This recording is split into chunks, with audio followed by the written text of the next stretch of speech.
Hello, my friends, hello, and welcome once again to Stately Von Manor, where it's time for my weekend reading report. My weekend reading report, where I talk about all of the stuff I read during the past week. It's always a thrill ride of adventure and fun, right, Roger? He's all on board for the adventure, Roger is. Okay, let's talk about it. What did I read last week? Well, let me get out my handy paper tablet here. In my continuing 500 book challenge, the challenge where I must read 500 books I own before I'll buy any new ones, I read book number 130, and that was this book. This book is Skeleton Crew by Stephen King. This was his second collection of short stories. This came out in 1980 what? What year was this? Did this come out? 85. This came out in 1985. I am reading every book written by Stephen King in the order that they were published, more or less. And this is the book that I was on, Skeleton Crew, Stephen King. I decided to read this because I thought it would take me into May and Horror Mayhem. We are in Horror Mayhem at the moment, the fantastic reading event where we read horror stories in May. And I thought this would be the perfect way to start. I actually finished it before May. But it's an interesting book. This is a good book. It is not great, but it is good. There are some really, really good stories in here, that's for sure. But there are some stories that are like, that don't really work, in my opinion. But altogether, it's a good collection.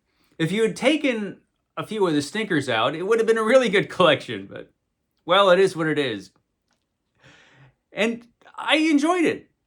It was fun. So, Skeleton Crew by Stephen King. This does open up with The Mist, which I really like. I like The Mist a lot. And I talked about that last week because I had started this last week. And let's see. What did I read? So there's some good ones, there were some bad ones.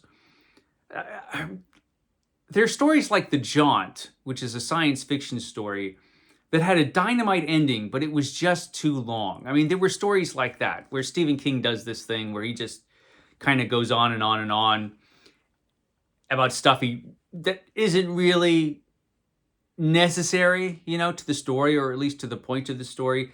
That tends to work better in his novels. It's not really something you want to go for in short fiction so much, in my opinion. And there's some stories like The Wedding Gig, which are just okay. It's just okay. The Raft is a pretty good horror story. It's pretty good, but it's not fantastic. There's the very forgettable story, The Man Who Would Not Shake Hands. There's Beach World, which was a terrible science fiction story. It just stunk. But then there's Nona, which is an interesting story, very dark story. There's Survivor Type, which is fantastic. That one is straight out of an EC comic book story, Survivor Type. That was some story. I like that one. There was Uncle Otto's Truck, which was, it's okay. But then there are these two rather terrible attempts at being humorous. Two terrible humorous stories. There's Morning Delivery's Milkman #1, which he had to follow up with a sequel for some unknown reason. Big Wheels, A Tale of the Laundry Game, Milkman #2. Those stories are embarrassingly terrible. They're just terrible. But then after that, you get Grandma, which is actually a very creepy story. You get The Ballad of the Flexible Bullet, which is one of my favorite stories in this book. That's a really, really good story.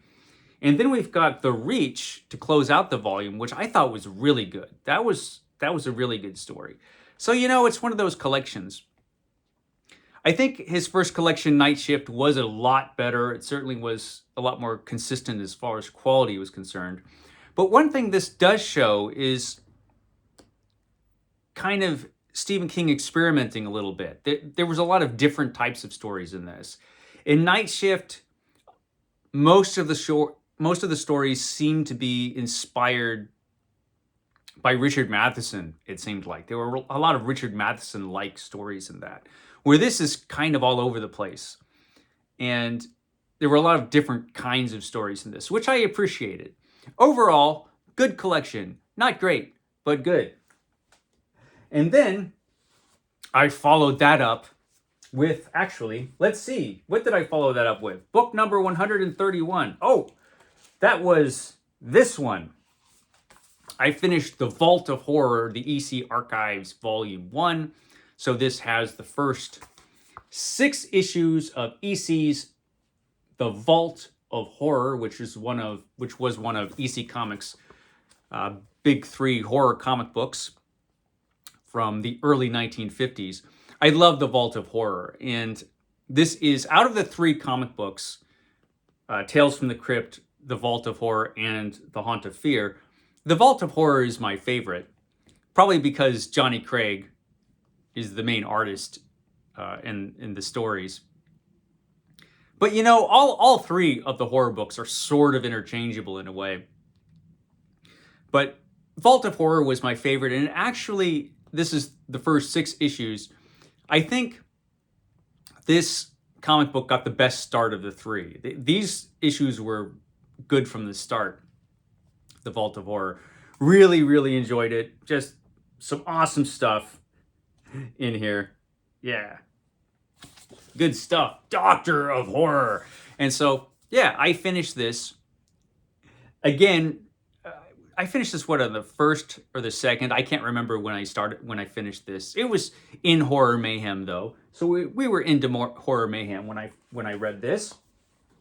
And I am following that up with this, The Haunt of Fear, EC Archives Volume 1, the first 6 issues of The Haunt of Fear. So I will be reading this. Probably I'll start that today. I'll probably start reading that today. Probably. We will see. Okay, book 132. Book 132. That was the last book that I finished. And that is The Beetle by Richard Marsh. The Beetle by Richard Marsh. This was this month's selection for Roger's Cheap Old Book Club. This is I think this might be the only book, I'll have to double check, but I think this is the only book from Roger's Cheap Old Book Club that I had previously read, from what I remember. My memory is not great in the morning, so maybe, but I have read this before, but it's been a long time since I've read it. This book famously came out the same year that Dracula did, and this outsold Dracula. This was a really popular book. Richard Marsh's The Beetle. And I did a whole review of this a couple years ago, where I said pretty much everything that needs to be said about The Beetle. I will link that review down below in case you're interested. But it had been a while since I've read this, so I did have some kind of new thoughts about the way this book was written and the quality of the book and how it all hangs together. This has a fantastic monster in it. Just a horrifically creepy monster. Really effective creepy monster, particularly in the earlier sections of the book when you're introduced to this thing. Those moments are just really effective. One thing this book has going on, is it has a lot of humor in the book. There's kind of like a lot of broad comedy kind of in this. And it seemed to work for the Victorian audience that was reading it when it first came out. It doesn't seem to work so well for me, though, now, because it makes the horror elements of the story just seem less effective when, you have some horrific monster and then you have a lot of comedy relief running through the whole thing. And there was just too much of that, I feel like. Some of the characters in this book are interesting. One of the main characters, who I think you're supposed to sympathize with, he's he's one of the main characters, is kind of this mad scientist type of inventor who is working on chemical warfare, and he seems very gleeful about the idea of this chemical agent that he's created that will just slaughter the enemy during a war. And he's very unlikable, this character. I'm not sure he's supposed to be as unlikable as he is, but he is. I mean, there's stuff like that. And the ending, this is divided into 4 sections. The best section, I think, by far, is probably the 3rd section. Let me see if I could find that. Yeah, let me see, 189. Don't you love how prepared I am when I come on to do this? Yeah, Miss Marjorie Linden is the narrator of that section. She's the character who tells that part of the story. And she's a really good character. And that section of the book is really good. And it has one of the creepiest parts of the book. But then we go to the 4th section, the concluding section, which is narrated by a detective. This detective suddenly shows up in the story and is hired late in the story to conclude the business of the Beetle. And for me, the ending, there's some good stuff in the ending, but it doesn't quite work out so well. It turns into this kind of Sherlock Holmes type of story at the end, with a character who's not nearly as interesting as Sherlock Holmes as the detective. And they're tracking down the monster at the end of the story. And one thing about this is that this monster remains mysterious through the whole thing. I like that. I like that there's a lot about the monster that remains mysterious, but it remains a little too mysterious, I think. And by the end of this, you don't really know what happens to the creature. Spoiler alert as far as that goes. And so you don't know if this thing is still a threat or not. Might it come back? You know, was Richard Marsh planning on a sequel? He could have written one. But as far as I know, he didn't. So, yeah, I think this is a good book. It has some really creepy moments, but I think it's kind of a flawed classic. Let me put it that way. And certainly Dracula is far superior than this book. So Dracula is superior to this book in every way, but this is still very interesting to read. A lot of this book relies on xenophobia and the kind of xenophobia that existed in Victorian England at the time. And I think it's no coincidence that a lot of the villains and the horrors and stories of this time were foreigners. You know, Dracula, this creature, Fu Manchu, when those stories came out. It's not surprising, you know, that kind of xenophobia that existed at the time this book relies heavily upon. It's interesting. It's interesting as a glimpse in into this kind of the psychology of the age, you know, but really interesting. And it was a good way to start off Horror Mayhem. So I read that. And I also read some other stuff. I will break out my magic tablet. My magic but slow tablet. So of course I've been reading Thor. I'm reading every issue of Thor from the first run of Thor from the early 1960s into the mid 1990s when the first run ended. And I am at issue 362. There you go. You're going to get some glare because the window's open. But 362, this is the issue I'm going to be reading next. I finished 361. That's the last issue that I read, and that was fantastic. This is from Walt Simonson's run on Thor, and I remember these issues from when I first read them. This issue in particular was just fantastic. It's just kind of a high point of this run, and this run had a lot of high points. So I'm going to read this today, and I really look forward to it because the best period in Thor by far. But that's not the only thing I read on this magic tablet. Let me see if I can get you the other thing that this is. Okay. Here we go. This is the other thing I read on the magic tablet, and that was The Savage Sword of Conan, #2. So this is Titan Comics Conan, the revived Savage Sword of Conan, the black and white magazine that was so popular from the 1970s into the 90s. Titan Comics brought it back, and I enjoyed the first issue, but the second issue is shorter, which is unfortunate, but the main Conan story is just great. First of all, we get a really nice map. The map in the last issue, because it was reproduced in black and white, wasn't the best, but they fixed that problem, and the map looks great. Of course, I'm reading these on the tablet, so I don't have any of the issues with some of the muddiness that was evident in the last printed issue. I don't know how that goes on the printed issue, but it looks fantastic on the tablet. This is the Conan story, Leaving the Garden. This is written by Jim Zub, and I think Jim Zub is the main Conan writer right now, and he's great. And I think this is his best story. It's illustrated by Richard Pace. He does the illustrations, and it's just really, really good.